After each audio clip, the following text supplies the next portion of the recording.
Now that we've had a little bit of discussion about texting while walking and how dangerous it is, I want to move over to this text map that we have. So this article is a problem solution article where there's a definite problem that's established and a discussion of several of the solutions that have been tried. So we want to fill out this text map, and if you notice as I scroll through, there's just a couple of questions for us to ask.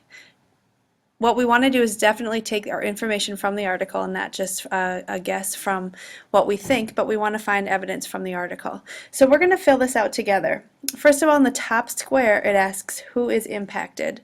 So looking at your article, who are the people that are impacted when texting while walking?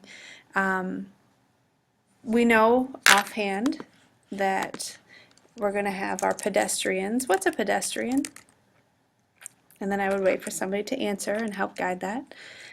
So I'm going to say pedestrians and drivers are those people who, in this article, are impacted by the problem of texting while walking.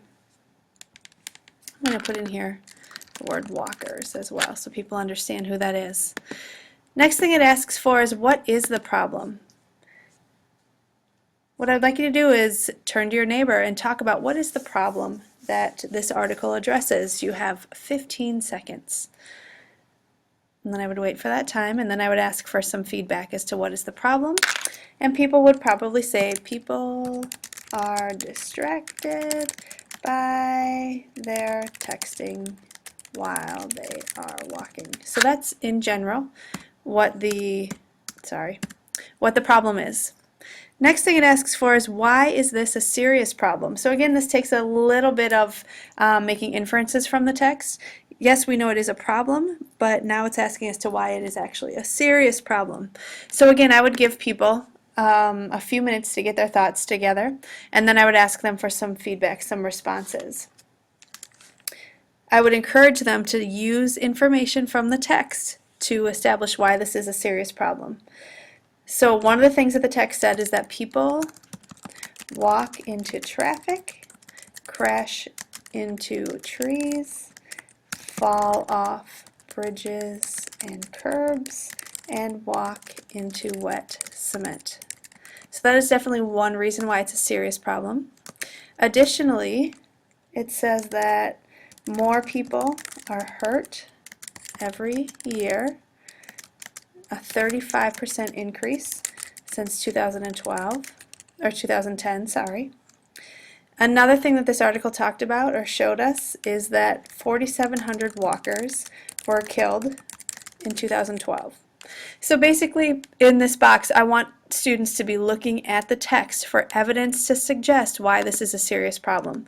One of the Common Core standards that's really important and emphasized in every single class, every single discipline, is that students need to use evidence from the text to support their position. So their position is that this is a serious problem, and we need to find some evidence from the text to suggest that and put that right into our text map. One of the important things to remember is that we want kids to refer to their text. So if students come up with generalized statements that they think they remembered from hearing the text, we want to encourage them to go back in and find out where this is. The next thing it asks for are attempted solutions. Again, we just want to go straight to the text so that we can find the information that it reveals. One of the things that I found is that in Utah and New Jersey, people are getting tickets for texting and walking. One of the things to keep in mind as well is that we want students at this point in the game to probably just be part of the discussion and pay attention. They will need to have a copy of this completed text map for them to keep so that they understand exactly what needs to go into a text map when they create it. But at this point, I would hesitate in having students fill it out. I like them to more so interact with the text in the conversation than worry about writing things on paper at this point. So one of the solutions is, again, that in Utah and New Jersey, people get tickets for texting and walking. New York City has lowered speed limits.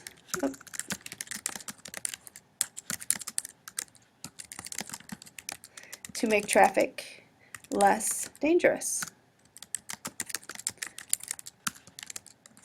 And another thing that the article mentions, again, we're looking for evidence from the article, is that the U.S. Secretary of Transportation, gave $1.6 million, $1.6 million to 3 different cities: Louisville, Kentucky, New York City, and Philadelphia, for walker safety programs. So those are 3 solutions that have been attempted. Perhaps there are more, perhaps there are less. Every article is going to have a different amount, so please don't be fixated on the fact that you have to find 3. I did find 3 in this article, and then when I look at the results, this article doesn't really give us any results as what has happened since those solutions have been put into place. So I cannot really fill out anything. Students may want to because they see that there are 3 spots here and they might feel that they need to fill everything in, but we need to get kids to start to think critically about what information do they know and what do they not know, as opposed to just racing through to complete an assignment. The very last part here asks for an end result, and really we don't have an end result because we don't know what the solution, how the solution has affected the problem.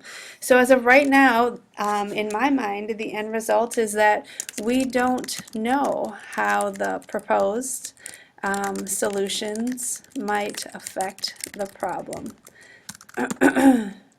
However, different cities are addressing this serious problem in a variety of ways. So we don't really have a result, but we do know that it is a serious problem and that cities are taking an active role in trying to address the problem. So at this point then, I would need to make sure that students have this copy of this map available to them. So there are several things I could do. I could have the students then take the blank map and actually fill out what we have written on the board. Again, it's really important that they get everything that's written down as it is, because we want to model for them what the expectations are as they start to fill out text maps independently. Another thing I could do is just print off this text map and provide it for each of them, or I could take a screenshot of it. There's lots of different things that I could do. I could share it electronically. The main thing is that we want to provide students with a model example of what a completed text map looks like. Now, one downfall about this particular article is that it doesn't have any results, so students won't be able to see what that result side should look like, but it's what we have for right now. So this is what we would use for completing the text map in our step 1 of preparing to read phase for CFG.